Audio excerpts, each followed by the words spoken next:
Gentlemen, we're done here. Take me to Cold Steel. She had just given me an OD of Valkyr. I could feel green fire eating my brains.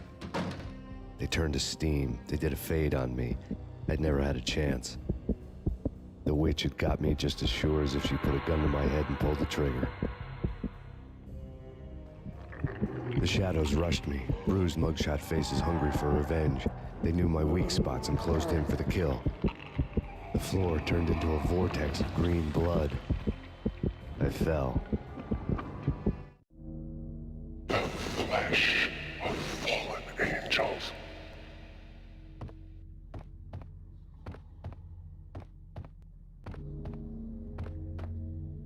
Who's there? Max? Max, is that you? Max? Where are you, Max? Please. No, please, Max, no. I'm sorry. Please don't, Max, no. Please. Max? Where are you, Max? Please. The letter was staring at me. Bartender is shiny stuff, and dreams are made of stooped necromancers. He sings like a banana wrist, having strayed too close to the constellations on their shaved skulls. It was a bad line and a prank call. Someone spouting insane babble. I couldn't make sense of it. But I had an overwhelming sense of deja vu, and the caller's voice sounded oddly familiar. There was something disturbingly familiar about the letter before me. The handwriting was all pretty curves. You're in a graphic novel. The truth split my skull open, a glaring green light washing the lies away. All of my past was just fragmented still shots, words hanging in the air like balloons. I was in a graphic novel, funny as hell. It was the most horrible thing I could think of.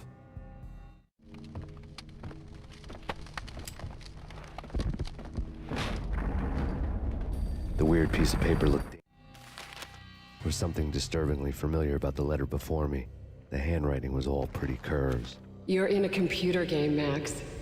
The truth was a burning green crack through my brain, weapon statistics hanging in the air, glimpsed out of the corner of my eye, endless repetition of the act of shooting, time slowing down to show off my moves, the paranoid feel of someone controlling my every step. I was in a computer game. Funny as hell, it was the most horrible thing I could think of. Dangerous. Don't lose it. It's Valkyr. The drug. Snap out of it. Try to remember. It was a bad line and a prank call. Someone spouting insane babble. I couldn't make sense of it. But I had an overwhelming sense of deja vu, and the caller's voice sounded oddly familiar.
Max, something happened at the office today. A strange memo. Something about Vikings. Honey, I gotta run. You can tell me all about it this evening. Have a nice day, darling. The bullet holes were rubies on her chest, blood glowing on her ivory skin. She was so beautiful. The killer was smiling. The flesh of fallen angels.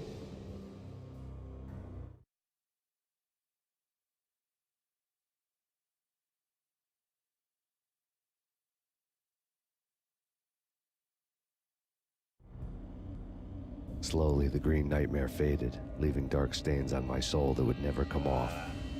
I felt like flatlining. I was all shook up. I woke up in a cold sweat, sick and tired to the bone, lying in a puddle of my own puke.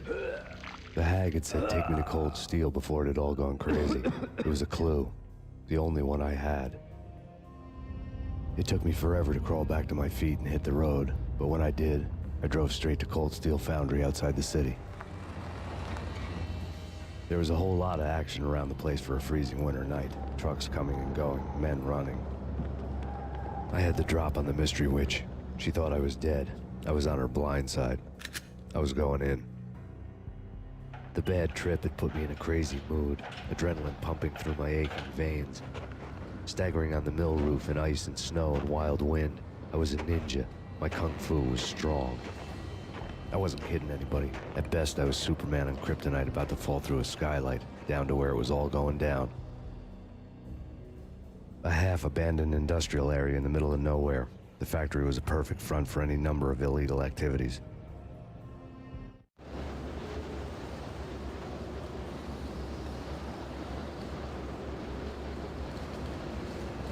In the belly of the plant, molten metal boiled and bubbled like a witch's brew.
Can you believe it?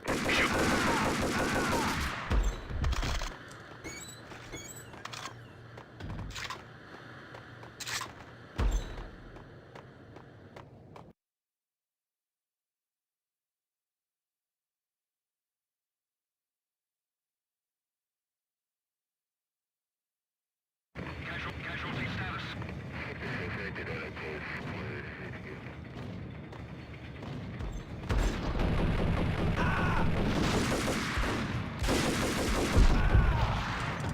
The folder on the table told a grim tale.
The monitor showed me the way.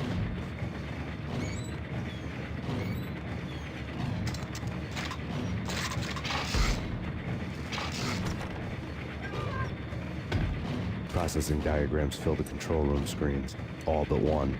An elevator titled D6 on one of the screens, somewhere onwards, past rows of ovens, in the core of the plant.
I had taken on the role of the mythic detective, Bogart as Marlowe, or as Sam Spade going after the Maltese Falcon to unravel all the mysteries. Following a path of clues to that final revelation, even if it would take me down to the cold, cavernous depths of a grave. You can't do this! My men are still inside! Do you have any idea why this is called Operation Dead Eyes?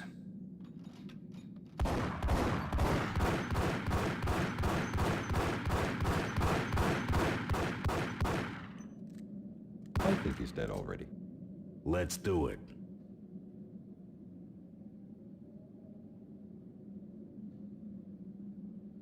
Attention all personnel.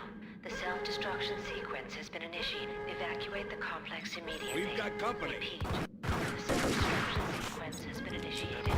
Proceed to the nearest exit immediately.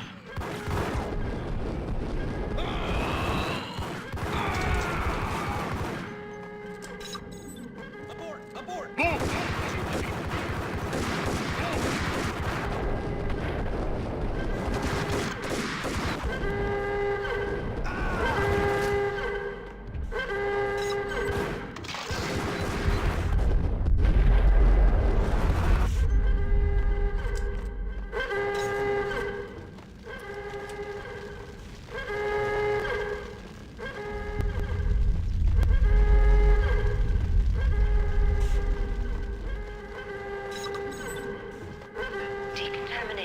The chemist had been using workstation when he died. The half-life of the lab rat had ended online. His password blinging on the screen. 665. Neighbor of the beast. Attention all personnel. The self-destruction sequence has been initiated. Proceed to the nearest exit immediately.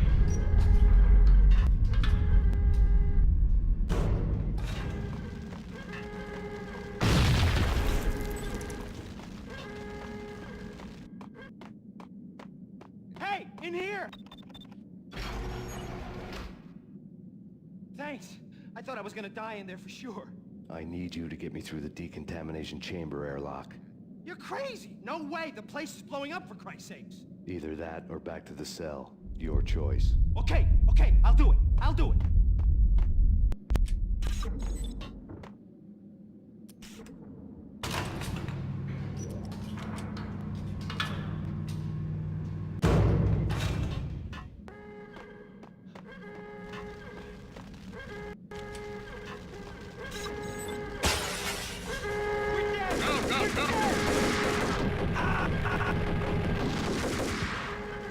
Attention all personnel.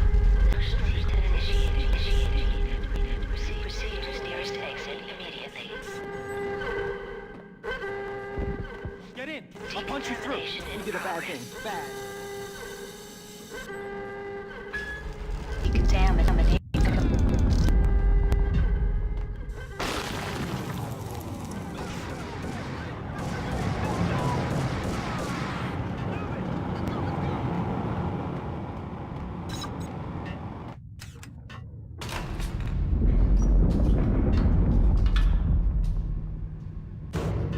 I was caught in the middle of the deadly web that was the Valkyr case.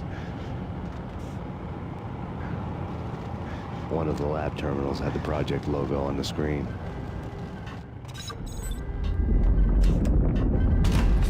The dagger-heeled woman had come and gone a long time ago.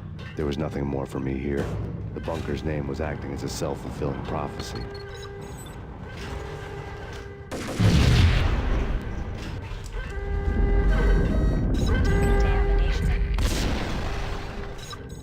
Self-destruction imminent. 3, 29, 28, 27, 26, 25, 24, 23, 22, 20, 18, 17, 15, 13, 12, 11, 10, 9,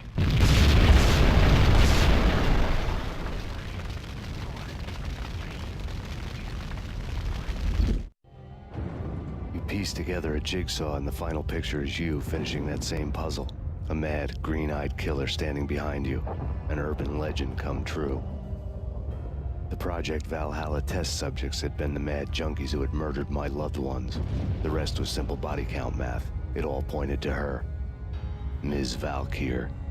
The factory went up in a fiery inferno behind me. All my leads were dead, turned to smoke and dust. I'd lost my way. I hadn't slept in a million years.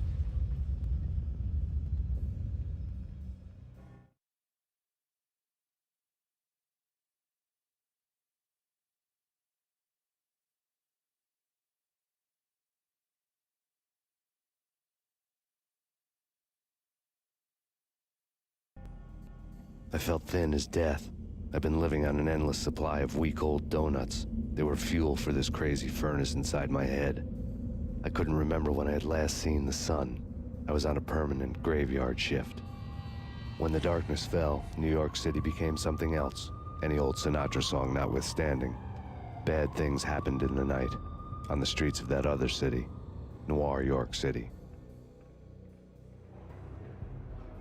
I was in an all-night diner, downing cup after cup of coffee that tasted like engine oil, when a new message from BB got me back on the killer track.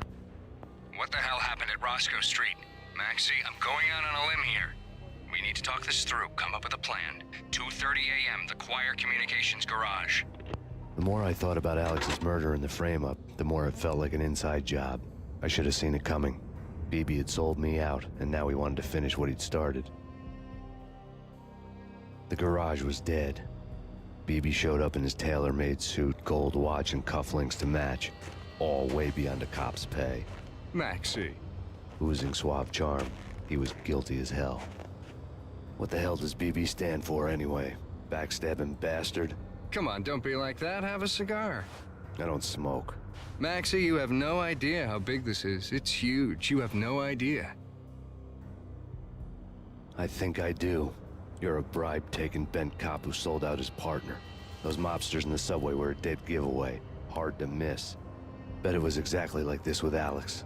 Up close and personal. You can't win this one, Max. No, but I can make damn sure none of you do either. BB turned out to be another cardboard cutout bad guy.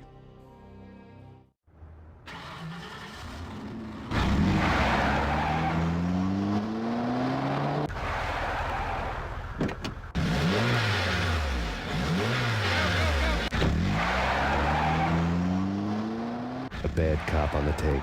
A cowardly right-hand man fleeing from the scene, leaving his paid thugs to do his dirty work.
payphone started to ring.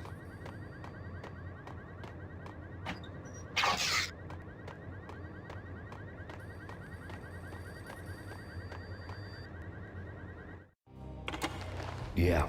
Max Payne, Whatever does it for you. this is Alfred Woden. I can give you the name of your enemy. Come to the Asgard building presently. We are expecting you.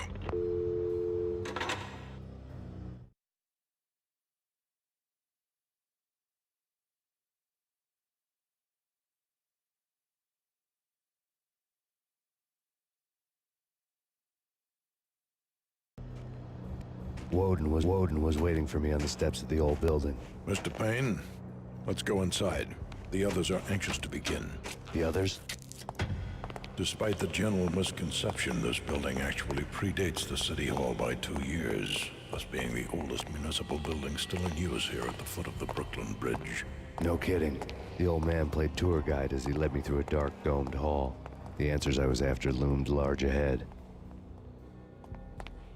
Mr. Payne, I would like to introduce you to my colleagues in what we call the Inner Circle. You've been watching too much X-Files. You have seen the files on Project Valhalla. We can fill the gaps, provide you with the information missing from those files. We were all involved in the early stages of the project during the Gulf War. What's the catch? We would very much like to blow this thing wide open, but our hands are tied. Her name is Nicole Horn. She was the key figure in Project Valhalla. When the funding was discontinued, she simply refused to quit. She knew exactly what she had in her hands. Nicole Horn is the president of Acer Corporation. She has more than half the city in her pocket. This must be kept under wraps. If you try to go public with this, we will deny any knowledge. We need you to take her out. Afterwards, we can protect you. Make all the charges go away. That was the cue for the killer suits to kick in the doors and swarm inside.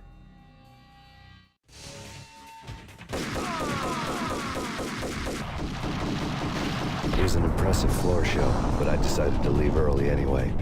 It was only a one-story fall. Lucky me.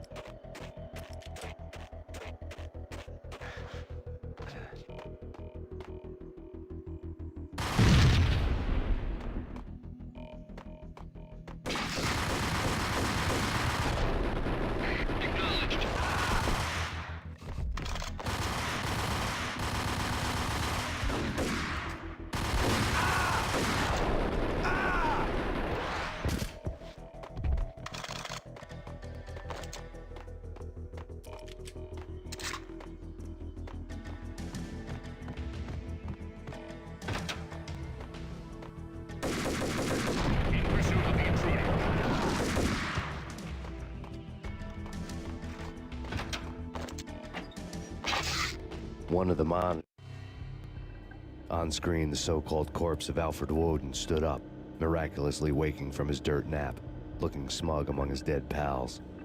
In the land of the blind, the one-eyed man is king. I didn't know how he'd pulled it off, but it was a pretty slick way to get out of all his promises. Most of what he had said fit too well to be a load of crap. It showed what was left of the inner circle. Cover me. I'm going in.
A videotape.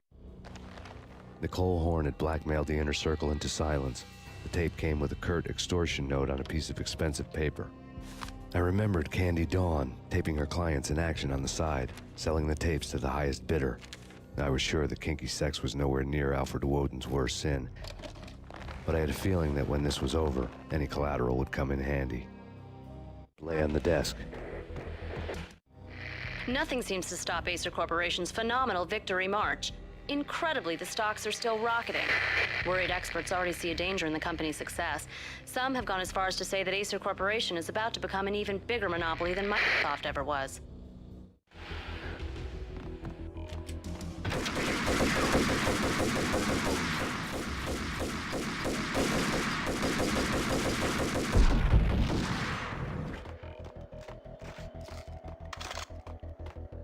Engaging hostile.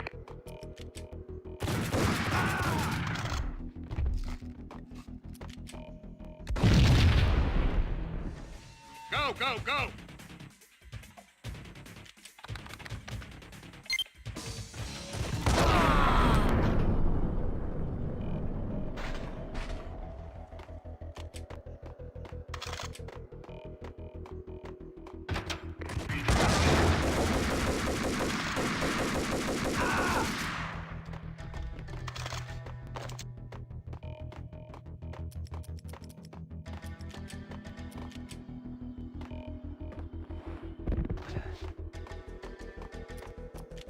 The best movie ending ever. No! Damn!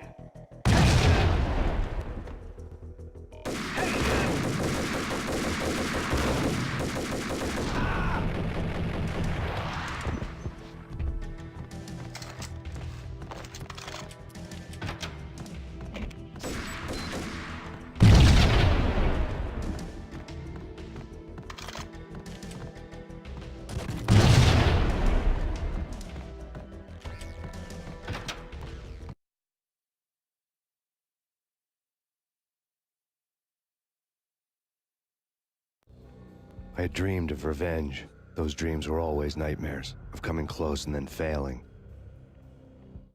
Now I was close. I had a name to guide me, Nicole Horn. I had nothing to lose.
CIA, FBI. You've seen one, you've seen them all. Sure. Good for...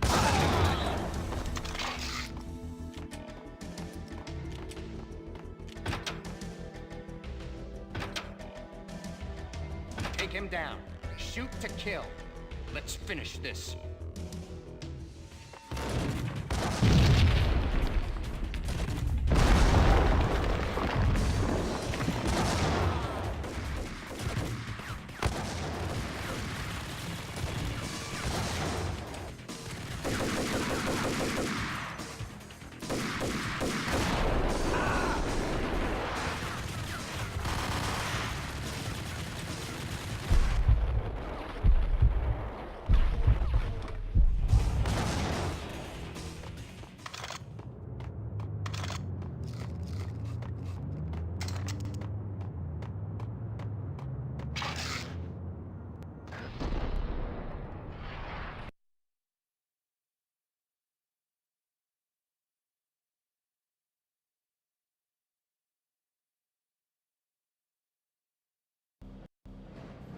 Mine wasn't the most original approach to the problem.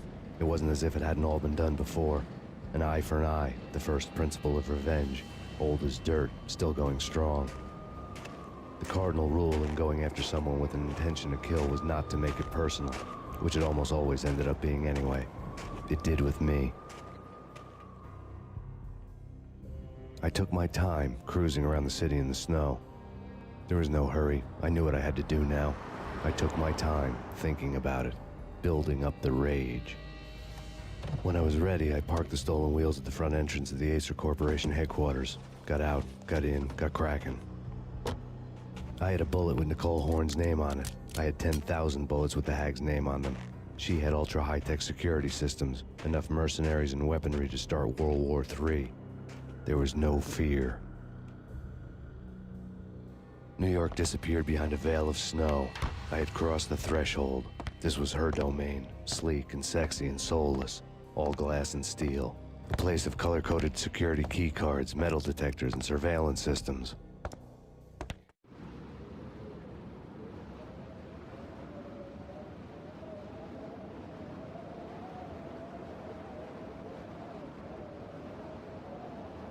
Colder than a walk-in fridge. Cold as a gun.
Mona, looking good.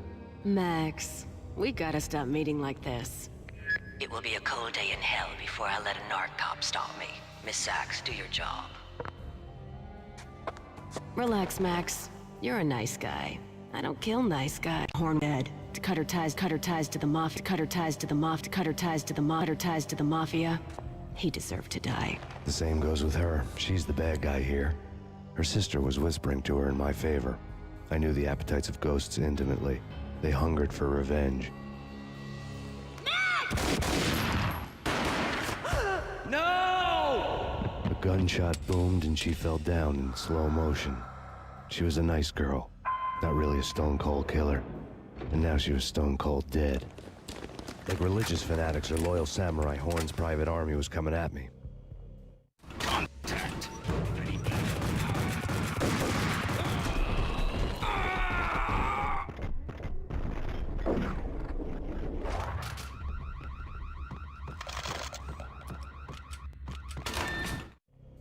When the elevator came back down, Mona was gone. There was a lot of blood, but no body. Something clicked for the final time. My mind had never been so clear, as if somewhere high above the storm clouds were already gone, cold stars blazing from the black skies.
I had elevator access to the mainframe. From there, I'd be able to override the security locks and get to her office.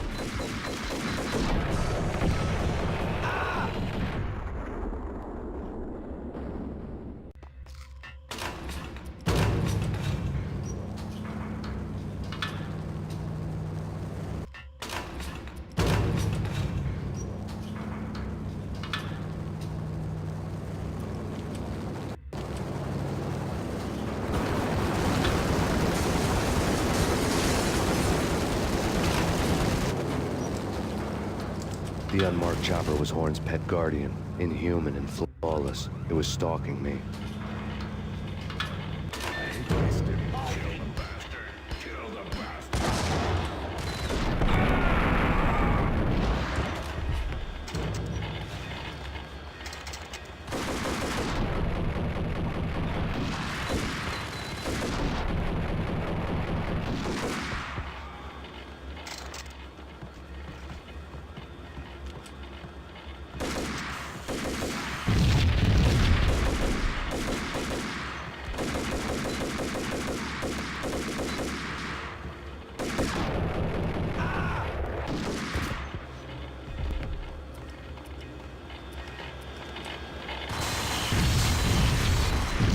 Horn's locks were now offline.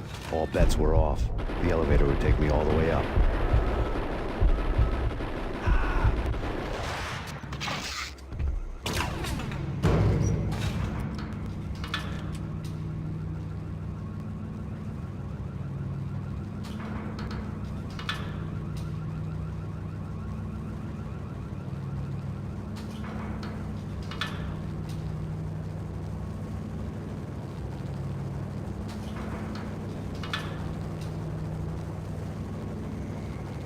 Seen from this height, the night seemed to stretch on to eternity.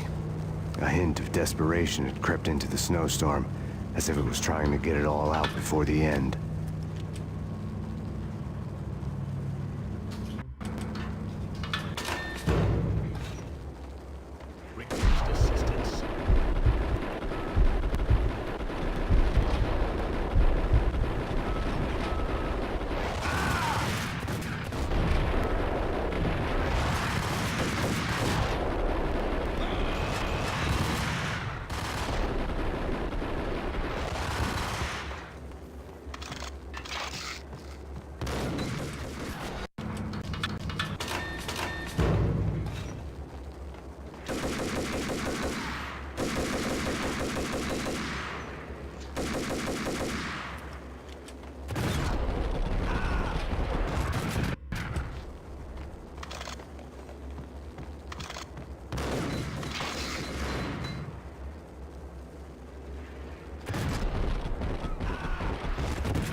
Horn's personal computer. Next to the printer was a neat stack of expensive paper.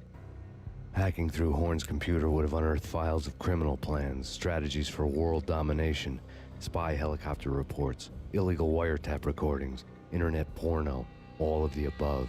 Take your pick. I really didn't care anymore. I had seen too much of it already. It was on.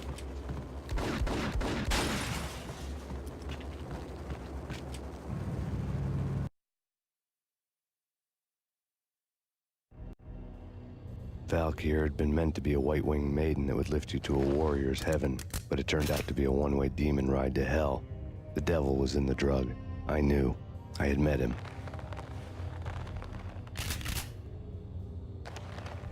And now I was gonna kill her.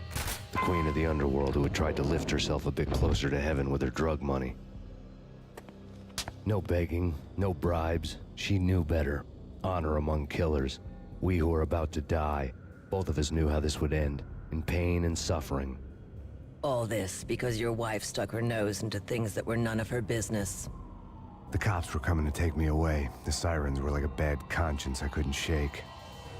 It's ridiculous you've made it this far. You won't be alive when they get here. Stop him!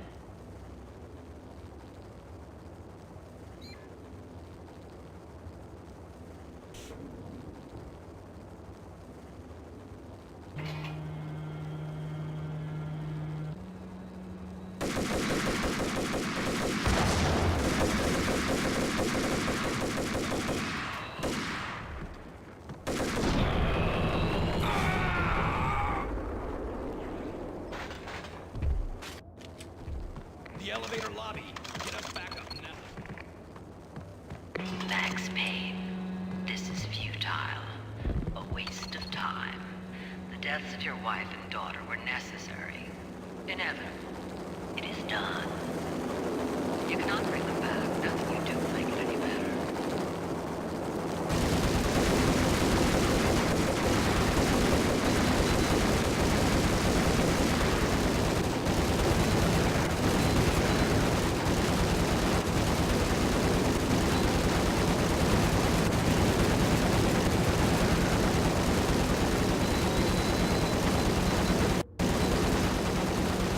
Max Payne, battle.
on board. We're out of here as soon as the wind dies down. Don't like the look of that mast.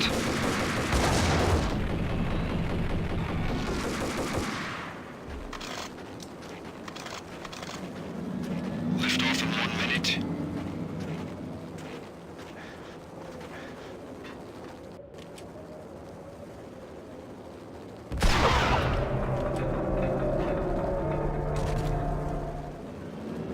Lift off in 45 seconds.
They were all dead.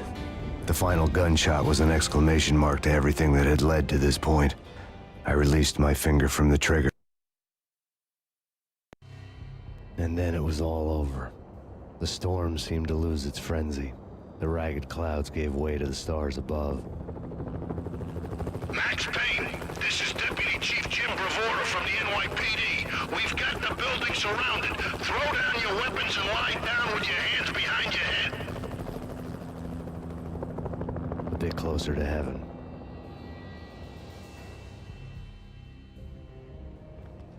The cops' voices were distant and muted. Freeze! NYPD! Hold it right there! My ghosts released me from their haunting. Down below, New York City glittered like diamonds on black velvet. Who gave us one hell of a ride. Take him down to central booking. You heard the man. Woden was there in the crowd, standing by the sidelines. It wouldn't be over till the man with the patch would say so. He'd say the right words. I knew he would. He'd better. Woden grinned smugly. It was the grin of a winner. That made two of us.